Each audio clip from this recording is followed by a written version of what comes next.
One of the coolest comps that people are not playing right now is Nomsy reroll. Now I know what you're thinking. Yeah, it's a reroll meta, but there's no way Nomsy is good. But I'm here to tell you that not only is it one of the best kept secrets at high elo, but they're also about to buff it 8 different ways. In this video, we're going to explain what makes this Nomsy comp strong, the game plan, and exactly what to look for so that you won't miss an opportunity to blast your opponents away.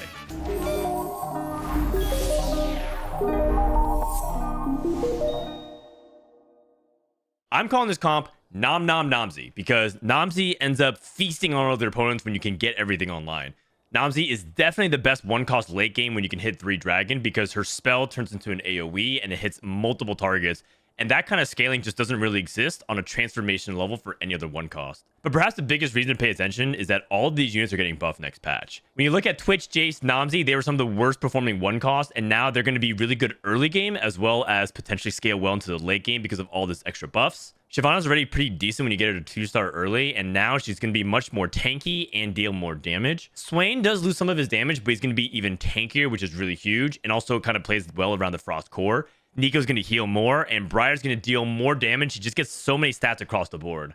Oh, and they're also buffing shapeshifters to boot. So essentially, the composition is already playable if you know the conditions, and now next patch, it's getting 8 buffs. There's no way it's going to be bad. Other things I really like about this composition is that there's utility already baked in. You get Sunder from Twitch, and you get anti-heal, which doesn't mean that you never build things like Last Whisper, Even Shroud, Sunfire, Morello, and Red Buff. It just means that you don't have to prioritize them nearly as much, which is huge for your item economy and gives you way more itemization options. There's lots of great augments for this comp, and that's because shapeshifters give you so much flat stats that if you can combo it with anything like percentage healing or resistances or just straight up damage to help amplify some of those awkward mid games, you get so much mileage out of it. For example, it's like one of the compositions that could theoretically stall out and use things like Ascension or other things like Inspiring Epitaph, which is otherwise kind of weak. Smolder's an uncontested 5 cost, and in this meta, that's actually kind of nice since everyone's pulling out Xerath, for example, and Arcana. But let's say we go to a meta where maybe like Diana and Morgana and some of these other 5 costs are pulled out. Smolder's still pretty unused, and that makes it easy to hit your top end much more compared to other comps. It's also performed at a tournament level, and the good players know how to maximize their spots in tournaments. And one of the players that actually went top 11 out of a field of hundreds of players was Little Top. And it's funny because I was actually watching this in tournament, and I was saying how like, wow, we actually had this comp on TFT Academy. It's really cool that Little Top knows this comp. And then Little Top came into my chat to actually say that he learned how to play Nomsy reroll for this tournament from the Academy tier list. And that's actually true of the TFT Academy tier list in general. There's people who learn how to play those comps and then they try it out in the event and it actually works a good amount of time. So yeah, it's not actually an official sponsored video, but I guess you get a little bit of an edge there. Here's the general game plan. Early game, let's hold every Nomsy, Twitch, Jace, and Elise early because that ends up building a really strong core. And you want to make econ aggressively and not level because if you end up pushing those levels, you get worse odds for one cost in stage 3. If you're not playing Upgrade Adventure or in just general you need to make economy, sell your extra Jaces and Elise because you really want to have at least Nomsy as 3-starred and preferably Twitch to just make sure you have extra backline DPS. And part of the reason why that you would sell Jace and Elise is because there are other shapeshifters that you could play around if you're just not hitting them. Once you get to stage 3, roll on level 4 to around 30 gold because that 30 lets you get back to 50 economy very quickly, and it's just a good mathematical approach. Whenever you're rolling at all on the stage, make sure you look for econ charms or basically free charms. Don't try to buy anything that's pretty expensive. And then you want to econ back and roll above 50 gold until you hit 3-star units. And try to roll for a charm every single round if you can. One thing about set 12 in general is that hitting a charm every single round as you're rerolling is really powerful, especially because it helps build up a lot of economy and helps you refill your gold count. And then once you hit everything, just level for shapeshifters and then add in your blasters, whether it's Varus, Smolder, or both. If you're playing much more of a standard line, let's say you hit Build-A-Bud, Worth the Wait, Prismatic Ticket, and you just for some reason get like Nomsy 3 really fast, you don't have to necessarily like hold on to Elise, or you can ditch things like Jace much earlier and end up just pushing levels much quicker once you hit Nomsy 3. And then you go for the shapeshifters, kind of similar to what we did before, and then aim for Varus instead of Twitch 3. And this ends up being like a pretty high cap because the Varus and Nomsy and Smolder should be your trio carry, and then maybe some items on Briar if you can afford it, and then just like random stuff on all the other shapeshifters. Another really cool thing about this composition is that there are variations that you can play because all you really need for Upgrade Adventure is 4 3-star units. And it just so happened that there's also a 1-cost Frost unit that ties in with Twitch, and you can tie in Blitzcrank as a vanguard to help add to the front line. Because if you really think about it, all you need is Nomsy and frontline. So you could play Warwick and Blitz and have that 3-star, then start adding in shapeshifters. And then maybe in the late game, you can go back to playing shapeshifters. Like, I still think Briar 2 is probably better than Warwick 3. And you can just play like 6 shapeshifters with that. But that's just something for you to explore once you get there. You could also just stay on this the entire time and then just end the game at 8 or 9 with exactly this board plus a bunch of shapeshifters. Best in slot for Nomsy is Shojin, Infinity Edge, and then the last item is Last Whisper, but it doesn't have to be. It could be something like Deathblade or Giant Slayer. But some artifacts that actually work really well with Nomsy in particular is Fishbones and Sniper's Focus. And that actually works well with one augment, specifically Marksman's Toolbox, that we'll show in a little bit. But Nomsy actually has some flexibility with it. And if you do play stuff like Upgrade Adventure, you often get like removers for you to actually put these units and have items on them. One thing worth noting is that in this line in particular, Jace is a fantastic item holder for your 5 cost. So if you find a way to play tempo and get Jace 3, you can have him hold Briar items like Bloodthirster and Sterix Gauge and have Rageblade for Smolder. And then that also applies to every other item that makes sense for it. So if you want to play Hodge instead of Bloodthirster, Titans, Edge of Night, or even just like, you know, Smolder items like Rageblade, GS, Runin's Hurricane, you can just have Jace kind of be your item slave. And then the late stage of the game, sell it or remove those items from it if you get those extra magnetic removers. Shyvana's best in slot is AP items. She actually ends up dealing a lot of damage if you put like Crown Guard Spark on her. The third item is Redemption in the stats, but you could actually just put a lot of different things. Warmogs, defensive stuff like Bramble, Dragon's Claw.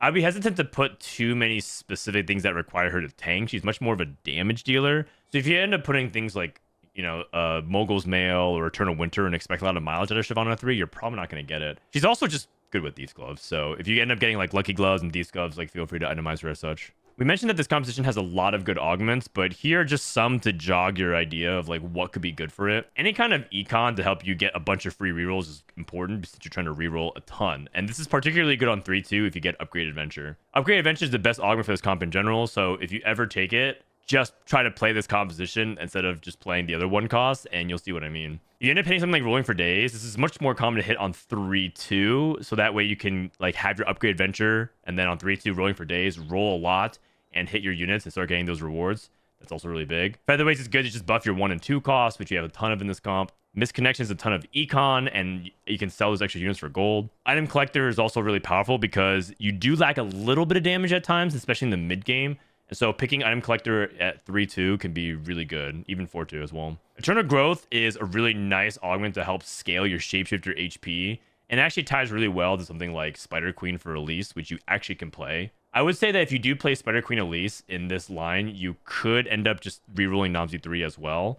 And that's something that's possible to think about. I just didn't want to include it in the gold because I did say that Upgrade Adventure is the best augment for this comp. And if you end up playing Spider Queen and it ends up just being like an Elise comp, and you have to itemize her, which is a little bit different. Inspiring Epitaph scales off your HP. Martyr scales off your HP, and there's a lot of augments that do stuff like this. They do like a percentage of your HP heal or shield and things like that, so just pay attention. Whenever it says percentage and not like a set amounts, that's a really powerful effect. You end up playing very few traits in total. You just play like Shapeshifters and Dragons, so Vertically Inclined is good, and this also means that you probably don't want to activate Frost or anything like that. Giant Mighty scales your HP percentage, yet another scaling one. Immovable Object is a way that you get a ton of resistances on your units. And Marksman Toolbox, like we talk about, gives you the Sniper's Focus and that Fishbones. And in general, item augments are also quite powerful if you can make use of them in some capacity. So just keep an eye out for that. Here are some ideal conditions for you to consider when you want to evaluate whether it's a Nomsy game. 1, you have lots of copies of Nomsys. I think this is pretty obvious. If you natural them or you get them from an augment, such as Build-A-Bud, which gives you a random 3-star 1 cost, maybe you get Worth the Wait, something like that. It's possible you end up playing Nomsy as a duo carry for Spider Queen Elise, but that's probably going to be more niche, and you're not going to be thinking about this guy necessarily, but at least you'll remember her items. An Upgrade Adventure, which I think is the best augment. I personally think this is the best way to play it. And then some other things that also help the condition for the composition, like there are other 1-cost reroll being played, such as Hero Augments, Witchy Wallop, and High Horsepower, for example, are 2 1-cost rerolls. It's a high econ portal, which ends up helping because you need to not only hit fast, but you also need to push levels to get to the 5-cost, mainly that you need to hit Smolder. And then good Nomsy items, Sword Tier or Glove. You pretty much just need Sword or Tier, ideally both. But if you have neither of them, you probably get away with Glove If you don't have any of them, I would say that you're too far away from the items. The exception would be that if you have upgraded adventure, it sometimes gives you the items on Nomsy, so you could probably start without good Nomsy items. In terms of positioning, take a look at the TFT Academy guide that we have on our tier list. And yeah, I know that it's technically low right now, but that's because I think it's quite experimental and conditional based off things like Upgrade Adventure and Build-A-Bud. Generally, you want to keep Nomsy and Twitch around the same side because Twitch helps shred for Nomsy until you get Last Whisper, so you have them focus fire. And Jace is also an AD melee, so always keep these three close by. And then Shyvana ends up being a really good way to not only stun the unit, but also jump to the back line because she'll fly through the largest group of enemies, and that sometimes helps her get to the back line and assassinate them. Smolder is actually kind of an idiot. Sometimes I think that Boeing actually programs his AI and not Riot. The mistake I see with Smolder the most is that a lot of times people put Smolder like kind of like right around here and he flies to the bottom right. And then there's like melee champions or other units that are going to be like focusing on this right side, and then they come and attack Smolder. And so that ends up happening like a decent amount of times. So just remember that Smolder ends up flying away from your starting position, so you might have a hard time keeping him safe if you put him in the safest spot to start with. But generally just position your shapeshifters in the line here. Briar, hopefully she doesn't get focused too much. You can slap other ADMs on Briar and go to town. We're going to hop on board with EmilyWang, who actually played this the other day, and she's queuing up with I'm a Cutie Pie and a couple other players, but a lot of these players in the lobby are actually challenger players. And so we're going to put this on 2x speed and try to go through most of the macro decision making and just see what Emily was up to when she was playing this line. So let's start here at 1-4, where she has the Shyvana and Nomsy in the shop, but notice that she doesn't buy it because she's not even thinking about those units. And I think that goes to show you that like she's not even necessarily starting from like a super high roll spot where she has like Nomsy 2 already and a bunch of Jaces. The augment she picks here is Upgrade Adventure, so we don't have to spend too much time analyzing it, but I will just go ahead and do like a cursory analysis. Preserver Crown in general is not very good because Preserver Crown is a late game trait. In general, preservers are things that scale off of percentage HP and percentage mana, so the more units you have, the more HP you have, the better value it gets. Early game, it just, 3%, 4% is not very much. But in late game, that ends up being a ton. So probably not Preserver Crown. Never really at 2-1 unless the trait is super busted. Radiant Relics is actually quite a strong directional augment. It gives you like something really powerful. Let's say you get Radiant Blue buff and you want to play around a gear that uses blue buff. It can be good, but we're not going to pick it here. It's completely fine and viable if she wanted to pick it, if she wasn't trying to play Upgrade Adventure. Emily's scouting to see if she can get away with playing Upgrade Adventure. But to look at the other augments real quick, Tiny But Deadly is also one of those augments that is something that's better like later in the game and not early because it doesn't really scale anything meaningfully right now. Like, like your team moves and attacks faster, but that doesn't really matter at the very beginning. And then Build-A-Bud is actually another augment, surprising, that you can play. And if you hit Nomsy 3 or, J3 at least 3, you can actually kind of play into that. But I think Upgrade Adventure clears it for now. So this is just something to think about if you end up encountering this augment and hitting like Nomsy. Okay, so it seems like she gonna take all the 1 cost, and now she doesn't really hit any of like the Zoe. She has like a couple poppies, and her items aren't leaning more towards Zoe and Scholar Reroll anyways. Right now, she's focusing on making gold early. She doesn't care if she wins. In fact, she doesn't want to win because she would prefer to 5 loss and rack up her economy that way. There's also another variation that you can play with this comp where you can actually play for Ashe and Jax as well. So you can actually hybrid fuse it. You can play Leash, Jace, Jax, and Ashe and kind of like have that be played off together. Or you can play for like Nomsy and Jace and Twitch and Elise.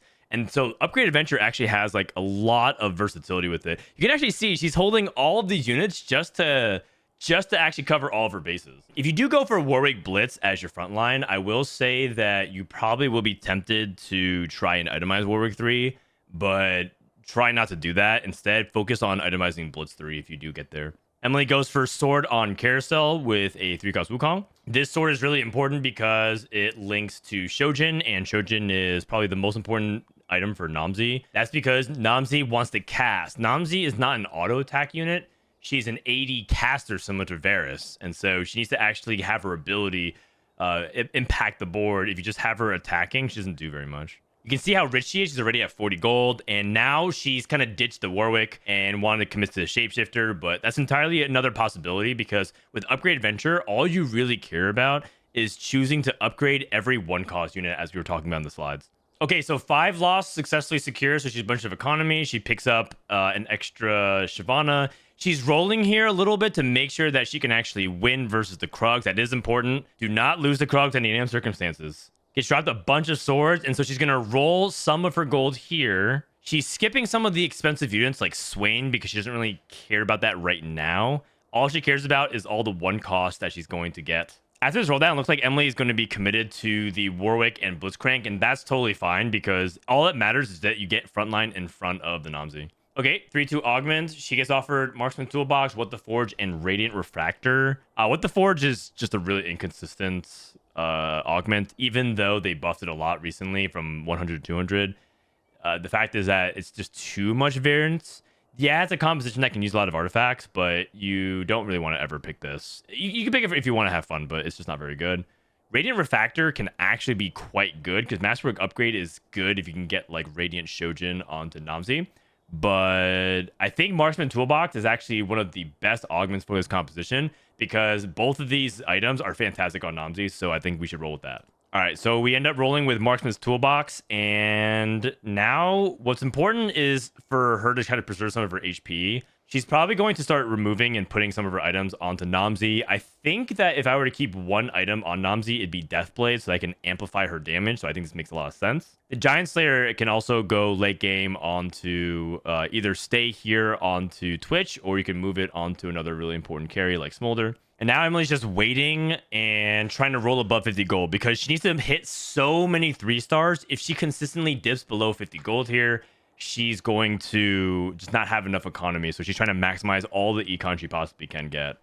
I will say, though, that if you can try to roll for a charm every single turn, you amplify the effectiveness of your rolling because there's a lot of econ charms that you can pick up along the way. She already has her items for Nomsy already taken care of, so now she can start working on frontline items. Okay, the charm is Copycat. Gain a 1-star copy of the first unit you kill, which is good. We can even position to potentially manipulate that. And we got our first 3-star. We got Blitzcrank, which is good. Good progress. We're going to slam any defensive item that we have. Because we hit the Blitzcrank 3, slam the Crown Guard on him is totally fine. It's also a good item on Shyvana late game. But we're still losing. And so I actually like that she didn't hit too quickly to help show you that it's not super high roll of a spot.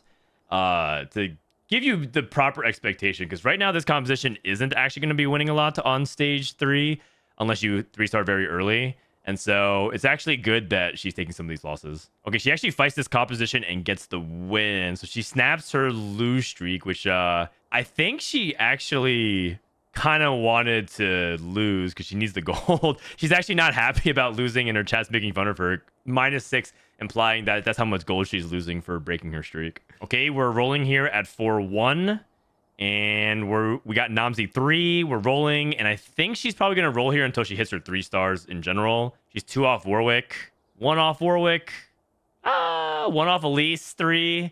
And kind of like an awkward like hybrid because she, ditched the Jace plan, and understandably so. Jace might be one of the hardest 1 costs to hit because of how popular Portal is currently. And so now she has 8 Warwicks, 8 Elises, and she's just probably going to send to the first that she hits here. New Recruit technically gets it for her, but Impenetrable Bulwark is one of the best augments you can possibly get for this comp. Funny enough, I think she also lost out on Shyvana 3 because of how much she actually rolled and saw them, but you can't chase everything. One thing important to note is that you can't chase more than 3 stars at a time because it's just hard to fit that on your bench. And she ends up getting a Tactician's Crown, a Randuin's, which is really good, and a Radiant TG and 40 gold. So she's able to kind of get back and level up. And so now Radiant TG on a Warwick, which is probably fine for now. I think I'd probably prefer to put that onto another good unit late game because Warwick is actually going to fall off since he's not scaling.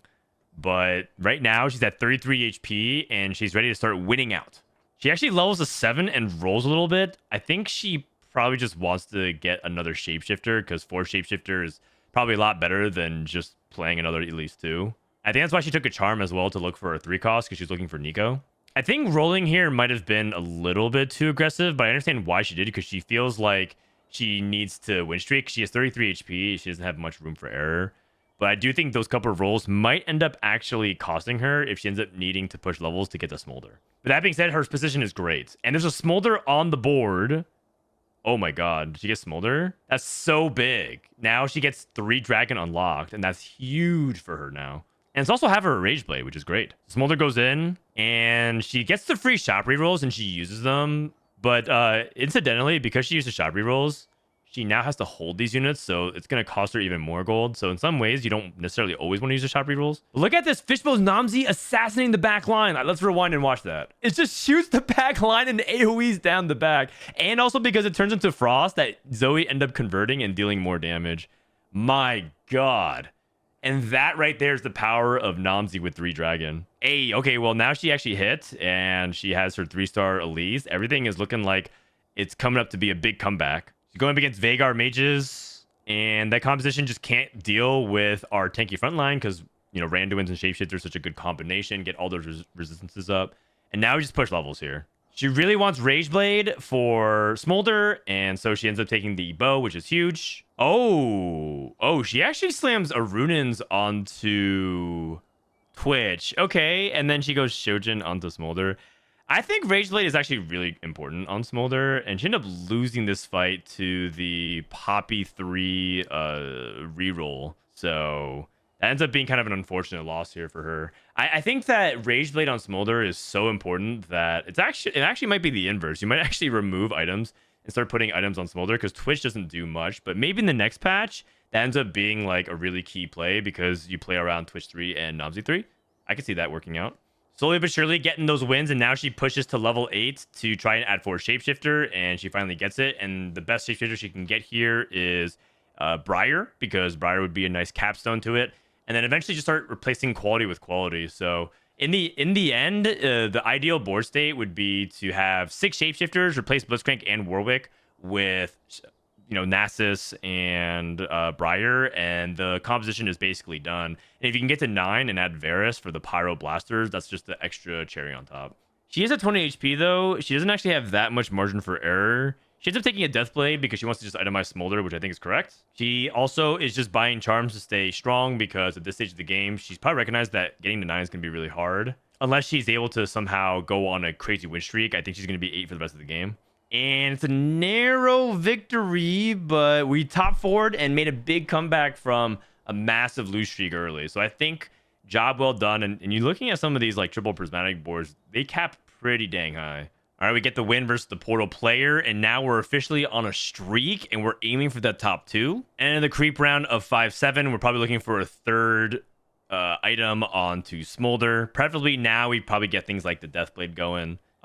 We don't have anything particularly good, so looks like we're going for BT. Okay, try to get a third item on our tank. Also, we have unstable treasure chests, so maybe that ends up giving items to our Smolder anyways. Oh, wait, Smolder's trolling. Okay, that is one thing to keep in mind, that Smolder positioning can matter a lot, since he tends to fly in the spaces where there's less units. So if he flies to the bottom right and there's a lot of melee units running down, they might intercept that Smolder. But no harm, no foul. She's at 20 HP. She's giga streaking. Except I think she just scouted someone that... Yeah, this person just hit 10 portal. Oh, gosh. Wait, Nomsy's alive! Wow, that one hit you. You could have actually beat the other guy too. You got a third for that. Okay, honestly, a third was pretty good. I thought I was going 8th. Yeah, true. So I hope this video shows you all the different ways that you could try to approach playing Nomsy, plus some of the potential that the comp has. Imagine this comp being buffed all the way that it is, so it's even more dominant in the late game, and you're able to have some of those smoothed out curves when you're hitting like 2 to 3 star Nomsy pretty quickly, and you're able to stabilize. Thanks for watching, and I'll see you guys next time.